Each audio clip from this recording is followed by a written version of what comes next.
Là, en même temps, s'il y a le calendrier, il va être pas mal pris le prochain temps.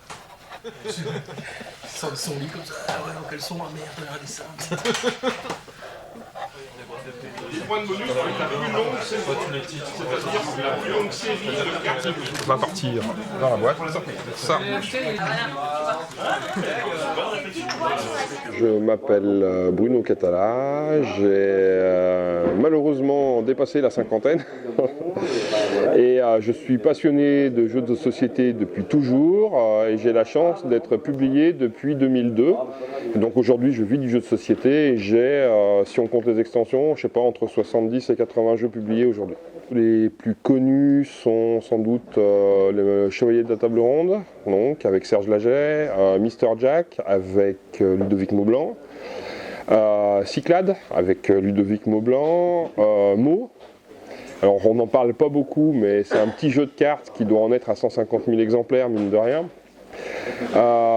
Qu'est-ce qu'il y a dans les... dernièrement, Five Tribes et Abyss, évidemment, ont un peu défrayé la chronique sur l'année dernière. Elles continuent bien leur carrière. Et puis là, tout dernièrement, Seven Wonders Duel, sur lequel Antoine m'a fait l'amitié de m'inviter, n'est pas totalement passé inaperçu, on va dire. Donc c'est une sorte de tir à la corde, sachant qu'à la fin de la partie, la position indique le nombre de points de victoire gagnés en militaire. Et bien sûr, si on arrive au bout, l'adversaire est immédiatement éliminé.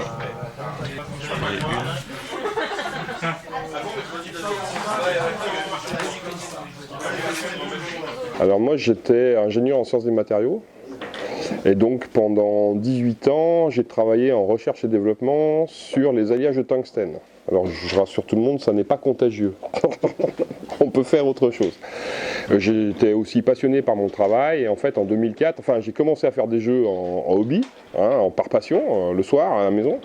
J'ai eu la chance de publier et ce qui s'est passé, c'est qu'en 2004, j'ai subi un licenciement économique. Et donc qui m'a amené à me poser des questions parce que dans mon métier, j'étais devenu un expert de ce domaine-là, sauf que la seule boîte qui travaillait sur ce domaine-là en France, c'était la mienne. Et donc retrouver un emploi voulait dire partir loin de là où j'habite aujourd'hui, et surtout étant papa divorcé, voulait dire partir loin de mes enfants. Et donc du coup, j'ai tenté de créer une activité autour d'une passion qui était déjà mienne et sur laquelle j'avais commencé à avoir un ou deux petits succès d'estime, en tout cas pas financiers, pour tenter de créer une activité qui me permettait de rester chez moi en fait, et pour vivre à côté de mes enfants. Voilà, donc de 2004 à 2010, en fait, chaque mois, j'ai été à la limite de ne pas payer mon loyer, pour donner des ordres de grandeur de difficulté, sachant que je faisais mes jeux en tant que création, mais qu'en parallèle, je travaillais 1 ou 2 jours par semaine en tant que vendeur dans une boutique spécialisée, chez Ludo Cortex, que vous connaissez par ailleurs, ou une boutique en Suisse, l'Astuce à Carouge. Et j'ai aussi effectué des missions de développement pour des éditeurs. Et je crée aussi des jeux sur cahier des charges pour des sociétés privées à des fins, soit de formation, soit simplement de communication, tout ça. Et avec l'ensemble de ça, malgré tout, jusqu'à 2010, ça a été compliqué, c'était vraiment compliqué. De 2010 à 2012, 13 même, ça a été un peu plus facile parce que j'ai une société d'édition Hurricane, pour ne pas la citer, qui m'a proposé là un contrat, à savoir que 2 jours par semaine, je travaillais pour eux en tant que salarié, pour faire du développement de leurs jeux, donc des jeux comme entre autres Gustus, par exemple. Et puis là, j'ai arrêté tout ça, et aujourd'hui, grâce au succès d'Abyss Five Tribes, je réussis à équilibrer recettes-dépenses depuis maintenant une année, sans être obligé de faire d'autres activités en parallèle. Hop là, et ça, c'est caché.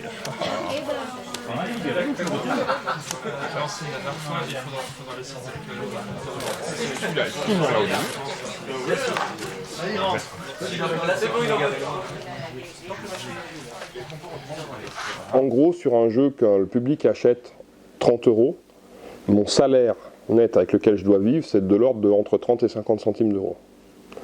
Donc, vous calculez ce que c'est qu'un salaire décent pour vous, vous regardez combien de jeux il faut vendre par mois pour avoir ce salaire décent, et vous comprenez qu'il faut le faire par passion et certainement pas pour en vivre. Sachant qu'on est dans un domaine dans lequel généralement 80% ou 90% des jeux ne vont pas dépasser 5 à 10 000 exemplaires dans leur carrière en 3 ans. Voilà, donc voilà, il faut vraiment faire ça par passion et pas dans l'optique de se dire je vais devenir millionnaire, quoi. Après, évidemment, si on a un jeu comme, je sais pas, Les Aventuriers du Rail qui fait 5 millions d'exemplaires, là on parle plus tout à fait de la même chose, mais il faut pas rêver de ça.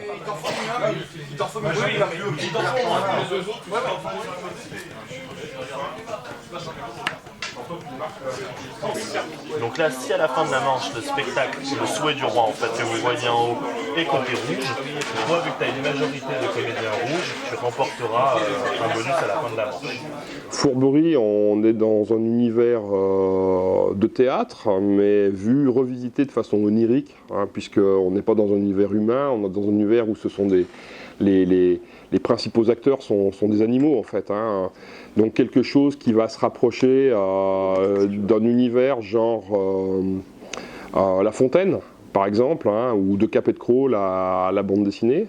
Donc chacun d'entre nous est à la tête d'une troupe de théâtre itinérante et va tenter de recruter des comédiens, des saltimbanques, qui sont spécialisés soit en comédie, soit en tragédie. Le problème étant que l'humeur du roi, il va falloir présenter à la fin de chaque saison un spectacle qui correspond à l'humeur du roi. Et l'humeur du roi est changeante. Et toute la problématique va être de réussir à composer la bonne troupe tout en influant sur l'humeur du roi pour que la troupe que tu es en train de constituer corresponde à cette humeur-là. Et évidemment, les autres vont tenter de faire en sorte de te mettre des bâtons dans les roues et eux-mêmes, par exemple, de faire une comédie alors que toi tu as des tragédiens, enfin, etc., etc. Donc c'est un jeu qui s'appelle Fourberie, ce qui ne surprendra personne quand on me connaît, puisque c'est un jeu plein de coups fourrés, voilà, d'influence, différentes façons de marquer des points, et dans une ambiance superbement illustrée par Jérémy Fleury, hein, dans sa première fois que je travaille avec lui, et je suis vraiment très content. Enfin. Donc chez Bombix, dans une grosse boîte pour Cannes. T'as plus de petite verte en main. Donc faut plus lui donner de verre. Moi je lui en donne plus. Hein. Potentiellement, le mec n'est pas majoritaire, mais Il me nourrit. Non, j'ai pas de points. T'inquiète. J'ai rien. C'est bon? C'est bon pour. Ouais, pour moi. Non, pas du tout. Putain. J'ai peut-être des pouvoirs. T'as des cartes. On tourne après le jeu Vicard, je m'en fous. C'est pas grave. C'est bon? Allez. Manchot Barjo, c'est tout à fait autre chose. Là, c'est un petit jeu de cartes aussi, on peut dire un jeu d'enfoiré. Hein. Comme chacun le sait, les manchots ont décidé de devenir les maîtres du monde. Et pour devenir les maîtres du monde, il va falloir qu'ils maîtrisent différents univers qui sont, ce qui reste de banquise évidemment, parce que bon, comme c'est le réchauffement climatique, c'est un peu ce qui explique qu'ils sont en train de se répandre un peu partout. Hein.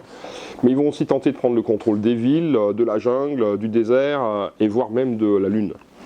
Et là, c'est un petit jeu de majorité, mais où en fait, on doit faire des choses qu'on n'a pas du tout envie de faire. C'est-à-dire qu'à son tour, déjà, on a des cartes en main, et on va devoir en donner une à son voisin de droite et une à son voisin de gauche. Et en fait, il n'y a pas de mauvaises cartes, toutes les cartes sont bonnes. Mais on va aussi recevoir une carte de chaque côté, et ensuite, on va tenter de faire des majorités dans chaque univers, chaque couleur en fait. Sachant que là où c'est vicieux, c'est que si j'ai la majorité dans une couleur à la fin, je vais scorer toutes les cartes de cette couleur qu'il me reste en main. Alors évidemment, si je veux la majorité, il va falloir que je joue beaucoup de cartes. Mais si je joue beaucoup de cartes, il ne m'en reste pas beaucoup en main.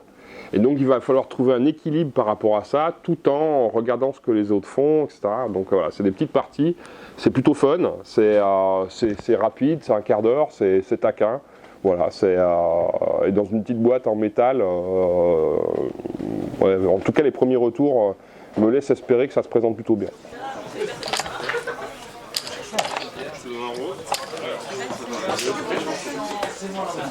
Donc vous êtes des peintres japonais, et au fur et à mesure des mois qui passent, vous allez peindre un paysage. Et ce paysage va se retrouver ici sous la forme de ces cartes-là. Ces cartes-là, on verra qu'elles ont peu d'utilité, mais on va pouvoir, sous certaines conditions, agrandir petit à petit son paysage. Et c'est le rythme des saisons qui passent. Et tout ça, ça va nous rapporter des points de victoire sous des formes que je vais expliquer. D'accord ?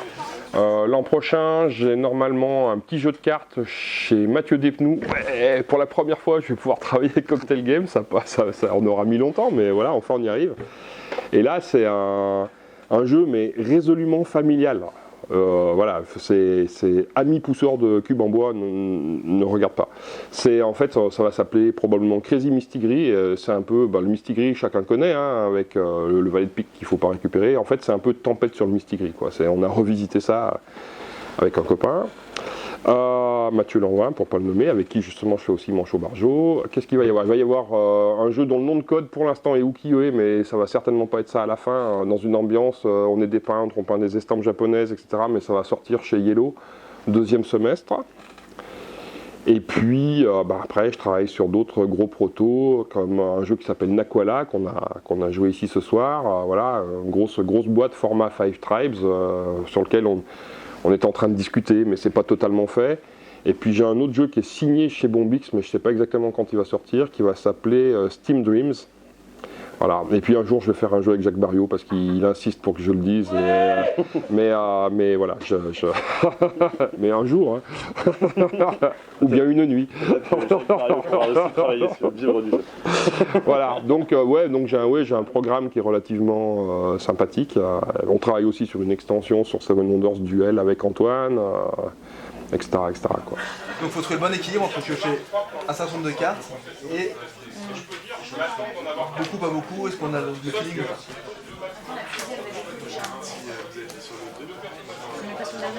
Non, la mise en place est là, on va mettre 4 cartes, 6 cartes, 8 cartes, 10 cartes. Moi je pense qu'un jeu ça raconte une histoire. Alors après, évidemment, on utilise des mécaniques. Et puis je suis aussi un amoureux de la mécanique et c'est important qu'elle génère des choses. Mais pour moi, une mécanique, c'est d'abord un prétexte pour générer des interactions et des connivences, des tensions entre les joueurs. Et le thème, ça va être quelque chose de fédérateur qui va faire qu'à la fin, on va pouvoir se raconter quelque chose. Moi, je préfère qu'à la fin, on se rappelle de l'histoire qu'on a vécue plutôt que de savoir que là, je t'ai pris 3 points de victoire. Les deux sont bien, mais à un moment donné, voilà, moi, j'aime les jeux qui racontent une histoire. Après, j'aime les jeux abstraits, mais voilà, si je réussis à avoir une belle mécanique, mais qui est parfaitement en relation avec la thématique que je vais raconter, ben là, je suis content. J'essaye, je ne dis pas que je réussis à chaque fois. Le but étant de faire des conditions de poker.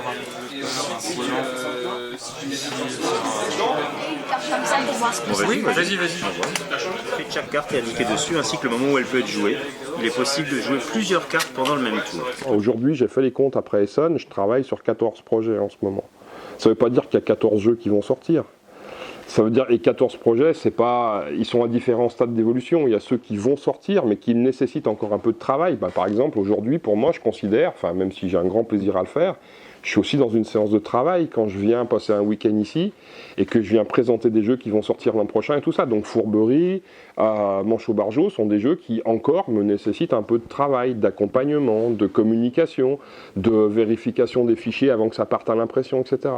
Puis il y a des jeux qui, eux, je suis en recherche d'éditeurs. Donc là aussi, ça me nécessite un travail. C'est un travail de commercial, de tenter de convaincre, de faire envie, de trouver les bons partenaires et tout ça. Puis après, il y a les jeux sur lesquels je suis en développement, avec tout seul ou avec des partenaires. Et donc là, on est en train de caler les mécanismes, etc., pour tenter d'amener la réponse du jeu qui nous paraît la plus adaptée, et ainsi de suite. Puis après, il y a les idées amont sur lesquelles, là, ça, je sais que j'avais travaillé dessus, j'ai commencé à imaginer 2-3 trucs, à faire un bout de prototype et tout ça. Et donc l'ensemble de ces projets, qui sont à différents stades d'évolution, actuellement, j'en ai 14 en parallèle. À chaque fois que je travaille sur un projet, j'ai aucune garantie de réussir à trouver un éditeur. Ça, il faut en avoir conscience. Les gens pensent que pour moi, c'est plus facile. C'est pas vrai. Ce qui est plus facile, et ça compte quand même, c'est qu'aujourd'hui, la plupart des éditeurs, en tout cas francophones, voire une bonne partie des internationaux, on se connaît. On se connaît même relativement bien parfois. On peut même avoir des relations d'amitié.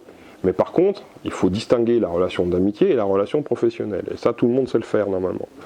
Et donc à un moment donné, moi, ma chance par rapport à mon statut, entre guillemets, ou la reconnaissance qu'on m'accorde aujourd'hui, plutôt, je devrais dire, c'est que si je décroche mon téléphone pour présenter quelque chose à un éditeur, je vais avoir un rendez-vous. C'est certain. C'est certain. Et je vais avoir un rendez-vous sans être obligé d'attendre un salon ou un truc, etc. On va pouvoir se rencontrer. Et donc, je peux présenter mon travail dans des conditions privilégiées, agréables. Mais après, un éditeur, quand lui, il sait son métier, et il sait à quel point, quel que soit l'enthousiasme qu'il peut avoir sur un projet, il n'y a rien de garanti en tant que succès. Tout le monde a eu des déconvenues terribles en se disant ça va marcher, puis derrière, tu fais un flop. D'accord. Et donc, un éditeur qui sait ça, c'est lui qui investit financièrement. Donc, il ne va accepter d'investir de l'argent que sur un projet sur lequel lui-même, il a un enthousiasme fort. pas parce que tu t'appelles Catala ou Tartampion ou Knizia ou ce que tu veux. Je veux dire, ça peu importe. Il va falloir que lui, il ait un coup de cœur pour le projet. Et si demain, on est en concurrence chez un gros éditeur, moi, j'aurais beau avoir publié plus de 70 jeux, et toi, ça sera ton premier jeu. S'il a le coup de cœur sur le tien, il prendra le tien. Donc, j'ai une vraie chance parce que je peux présenter mon travail dans des bonnes conditions, et puis en même temps, ça ne me garantit rien. L'autre truc aussi, c'est qu'à un moment donné, quand tu as fait des jeux qui sont considérés comme des succès ou qui sortent du lot, comme Five Tribes, ou bien Abyss, ou bien Les Chevaliers Table Ronde, ou bien ce genre de choses, quand tu arrives avec un petit jeu sympathique qui marche très bien, ben, certains éditeurs, ils attendent Five Tribes. Tu vois ce que je veux dire? Et à un moment donné, si tu as eu des gros succès, on attend de toi que tu fasses un gros succès. Et les petits jeux, on va peut-être le... Alors qu'un auteur qui est moins expérimenté ou qui a été moins en lumière, le même jeu, il va peut-être passer. Parce que tu vois, tu n'as pas la même image non plus. Donc il y a des avantages et des inconvénients. Mais je préfère avoir les avantages. Hein. Les inconvénients, je les accepte avec plaisir. Il n'y a pas de souci. Comment c'est fini?